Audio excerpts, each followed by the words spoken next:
When Halley's Comet passes near Earth, a crew of British and American astronauts led by Colonel Carlson go out on a space shuttle known as Churchill for research. Using a scanner, they end up discovering that there's a 150-mile-long spaceship hiding in the comet's tail, so a small team is sent to investigate. The spaceship seems to be organic and the astronauts marvel at the different structures they find inside. They're also shocked to discover hundreds of scrawny creatures that look like bats, but their bodies are so old and dead that it's easy to just break a finger by grabbing it. When the team grabs one of these creatures to take back for research, suddenly a huge spaceship appears above Churchill. At that moment in the spaceship, a hole in the wall begins glowing, scaring the astronauts. Carlson still orders them to go through it, and the crew reaches another room where they find 3 naked humanoid beings in suspended animation inside glass containers. There are 2 men and a woman, and Carlson can't help feeling drawn to her. The team ends up taking the 3 people together with one of the bats back with them. The trip back to Earth takes a month, and in the middle of it, Mission Control loses touch with Churchill. According to their findings, Churchill hasn't adjusted their course since they left the comet, so a rescue mission is sent to discover what happened. When this second team enters Churchill, they're shocked to discover that the ship has been completely devastated by fire, including the crew. The only things left intact are the cases with the humanoid beings. Then the rescue team looks for the ship's tape recordings, which are taken together with the trio to the European Space Research Center in London.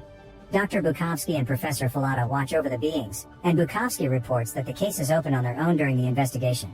They want to dissect the bodies, but first they'll need Falata's confirmation that the bodies are dead.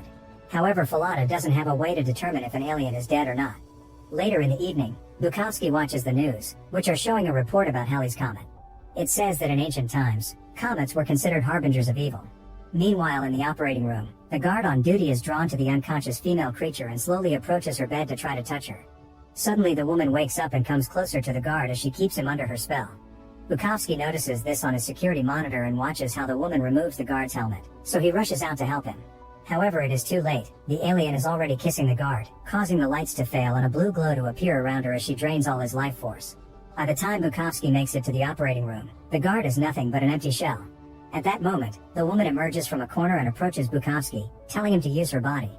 Meanwhile, Falata is looking for his friend and sees what's going on in the monitor, so he also rushes out to help, bringing security with him.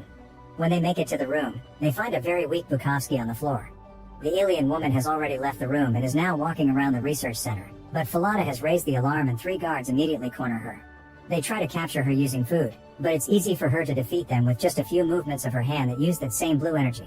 Falata also heads down to the main lobby to go after her, but the woman has already used her powers to break the glass doors and escape the building. Officials soon arrive at the scene, including Colonel Kane, the leader of the investigation. Bukovsky and Falata take him to see the burnt guard, and when Kane asks Bukovsky how the creature overpowered him, Bukovsky confesses that the woman's charms overwhelmed him. Bukovsky also reveals that the tapes from Churchill weren't destroyed in the fire, but the files were intentionally erased. And since an escape pod from Churchill is missing, all this implies that someone might have escaped. They've also scanned the creature's cases, but the X-ray only returned blurry images, which indicates that the cases aren't physical objects. Bukovsky thinks that they actually may be force fields. After Bukovsky excuses himself, Falata explains he thinks the woman drained the guard's life force and potentially a portion of Bukovsky's. This makes Kane call the woman a vampire and Falata agrees. Meanwhile, 2 guards watch over the 2 alien men and argue over if the creatures are alive or dead because they keep getting the feeling something is moving. Suddenly, the room explodes and all doors are destroyed. The aliens have woken up and are trying to escape, so the guards open fire but bullets do nothing to them. Next they try throwing grenades at them, which seem to defeat them to the point there are no bodies left. In the operation room, the doctors try to do an autopsy on the guard, but when they are about to start, the guard's decaying body comes back to life, giving them a good scare. Then the dead guard beckons one of the doctors for help, and the doctor approaches him, drawn to the creature like the others had been drawn to the woman. The guard immediately drains the life force out of him and thanks to this he returns to his normal form. However, he also panics when he realizes what he's done. At that moment, a bunch of guards arrive and proceed to sedate him before locking him in isolation. Falata suggests isolating the fallen doctor's body as well, believing that it could reanimate like the guard. Kane receives a report about a desiccated female body found in a park, so they head there. Eyewitnesses claim that the woman was with another dark-haired woman that hadn't been wearing any clothes, but unfortunately nobody saw where the strange woman went. The investigators notice that the victim is missing her clothes and they guess the alien women took them. Sometime later, Kane and Falata show Sir Percy around the facility while they keep an eye on the victims of the aliens, who have been locked up. The guard is currently struggling because he craves life force from humans, and after 2 hours of failing to sustain himself and thrashing in his cell, the guard returns to his desiccated form. When they poke his body, it's revealed that his insides have turned into ashes. The fallen doctor also rampages in his cell, eventually exploding into ashes too. The woman from the park is strapped to a bed and she suddenly reanimates, shaking in such a way that she makes the cardiac monitors attached to her body explode right before she explodes as well. At that moment the team gets a call telling them that a Churchill escape pod has been found in Texas with Carlson inside, traumatized but alive. Soon Carlson is taken to London, where the executives welcome him and ask for details about what happened in Churchill.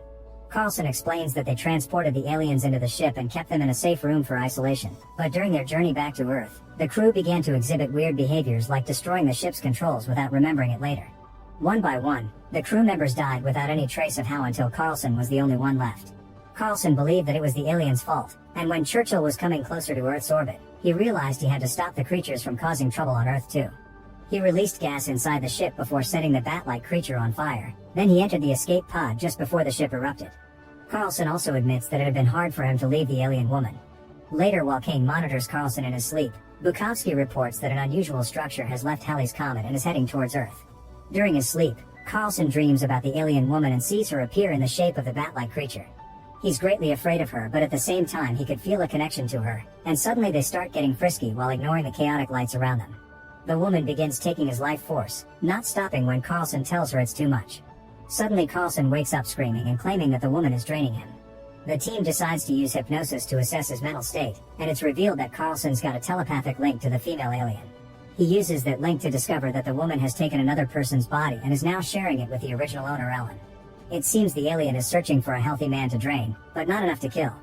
Carlson has a vision of the woman flirting with an elderly man who's driving her around, so Kane attempts to search for the elderly man using the license number that Carlson saw in his vision.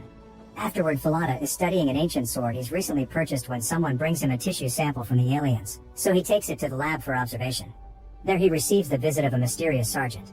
In the meantime, Sir Percy reveals that the elderly man from the vision is dead, but he had shared that he dropped Ellen off at an asylum. Carlson, Kane, and Sir Percy travel to the asylum to meet with hospital director Dr. Armstrong, who takes them to Ellen's quarters. They question her about the elderly man, and when she says she doesn't know what this is about, Carlson gets violent, hitting her and pushing her against furniture. After some struggle, Carlson finally senses that the alien woman is no longer in her.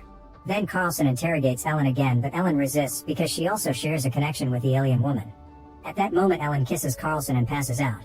This incident allows Carlson to know the new body that the alien might be inhabiting. With Armstrong's help, they identify the description as belonging to a patient in solitary confinement. Carlson asks them to prepare the patient for hypnosis, but at the last second, he injects Armstrong with the sedative instead, revealing that he read Armstrong's mind and suspects that the alien woman is possessing him. Armstrong wiggles in pain and falls to the floor, where he quickly passes out. Then he's taken to a private room, where Carlson tries to talk to him, but Armstrong says the woman won't let him communicate before he screams. Carlson injects Armstrong again before the woman's voice begins speaking through him, teasing and tempting Carlson. She reveals that she and the two men took on human shapes when Carlson and his crew entered their ship and that the woman adapted her form using Carlson's thoughts. This also allowed him to learn his language. Carlson becomes agitated, shaking Armstrong's body as he begs the woman to let go of his mind. However, he finds himself unable to resist the woman and kisses her through Armstrong's body. Suddenly, lights spark in the room, the blue glow appears, and items begin flying around while Carlson gets stuck holding Armstrong's body. Thankfully, Kane cuts in and injects Armstrong with 2 more sedatives, instantly freeing Carlson, who announces that they're too late to stop the woman. This makes Kane wonder if the woman deliberately led them away from London so she could continue to spread her influence there, meaning there are new victims in the city that will be seeking even more victims to keep on spreading this curse. Unfortunately, they discover that the flying objects killed Percy during the incident. Dragging the bodies with them, Carlson and Kane escape in a helicopter and get a call from Falada, who reveals that he killed one of the alien men by impaling him with an iron sword. It turns out the 2 alien men didn't die in the explosion. They escaped by taking over the bodies of the guards. Falada has discovered that instead of the heart, the alien's weak point is a few inches below it, and he thinks that vampire legends are based on a past encounter with this alien race. At that moment, blood begins spewing from Armstrong's and Percy's orifices, causing the helicopter to start shaking. The blood gathers at one spot and slowly takes the shape of the alien woman before splattering. Then Carlson announces that the woman is no longer in Armstrong, but she is in London. He also finally confesses that he had been so captivated by her that he destroyed Churchill's control panel and the tapes. Then he woke her from the cage and she took some of his life force while giving him some of hers by sharing a kiss. When the team makes it to London, they discover a plague has taken hold. Citizens have become rabid vampires and they're rampaging through the city, causing a wave of violence, chaos, and horror on every street. Carlson and Kane head to the Prime Minister's war room to discuss a possible plan. However, they discover that the Prime Minister is also infected and is attacking his secretary. The duo quickly runs back to the helicopter to avoid all the infected soldiers in the office, and the pilot explains that the city is now under martial law.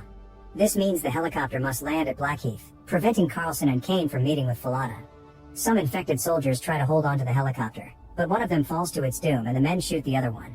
Afterward, Carlson and Kane are taken by a military patrol to a quarantine facility outside the city limits, where they talk to the authorities to let them return to the city to help. The soldiers tell them that the ship from Halley's Comet is parked right above London, and when they go outside, they find a beam of blue light going up to the sky and into the ship. Carlson identifies the blue lights as human souls being collected by the ship. In the city, the light beam goes through the streets to pick up those souls. Suddenly Carlson can feel the woman calling out to him, understanding that she wants to retrieve the energy she gave him back in Churchill. Carlson also realizes that the alien men will come for them once he finds the woman. Hearing this, Kane begs the military to stop the assault on London, explaining that the only way to end the plague is to kill the aliens. At that moment, Kane hears that Carlson has escaped to London, so Kane takes a car to follow him as he ignores the soldiers' warnings. When he makes it to the city, Kane heads to the research facility thinking Carlson is going there, but actually Carlson is searching for the woman. He keeps having visions of her, and this distraction allows a horde to attack his car, but he manages to run over them to escape. Eventually he arrives at St. Paul's Cathedral, where he finally finds the alien woman with a pile of drained bodies. At the facility, Kane finds Falada in his office with the body of an alien man. Falada explains that Bukowski and all the others have died, but somehow he survived, and Kane realizes that he has been infected. Kane immediately shoots him, and while his soul comes out of Falada's body, Kane retrieves the sword from the alien's body, causing it to turn into ashes. When he makes it to the door, he finds the streets on fire, but he has no choice but to run outside because there's another horde behind him. Meanwhile, Carlson finds the woman lying on the altar as the central point of the life force being drained from Earth. Carlson is still magically drawn to her, but this time he's at least aware of her intentions. When the woman tries to persuade Carlson to join her as she ascends into the light, he manages to remain still. Kane heads to the cathedral, but hordes of infected people run after him, often leaving him cornered in small spaces. At that moment the blue lights arrive at this part of the city, taking the life forces of the victims and opening the way for Kane. He finally arrives at the cathedral and finds the second alien man standing at the doorway, consuming the life forces from the infected people. Kane stabs him with a sword and watches him transform into a bat-like creature before disintegrating. After retrieving the sword, Kane goes inside and finds Carlson feeding his life force to the woman in a very naughty way, so he tries to get his attention. At first Carlson doesn't react, but when he finally snaps out of it, he reaches out for the sword. Then he stabs the woman, ending things for himself too in the process. The wounded woman returns to her spacecraft and releases a flash of blue energy that tears off the top of the church, taking Carlson with her. The duo ascends the column of blue light to the vessel that contains all of the planet's human souls, and all the infected begin dying one by one while Kane can only watch the ship get away. Inside the ship, the woman is back in her crystal coffin, sleeping while the energy gathered from the souls fuels the ship so it can leave Earth and head back to the comet it came from. Make sure to subscribe and turn on notifications so you can watch more videos like this. Thanks for watching.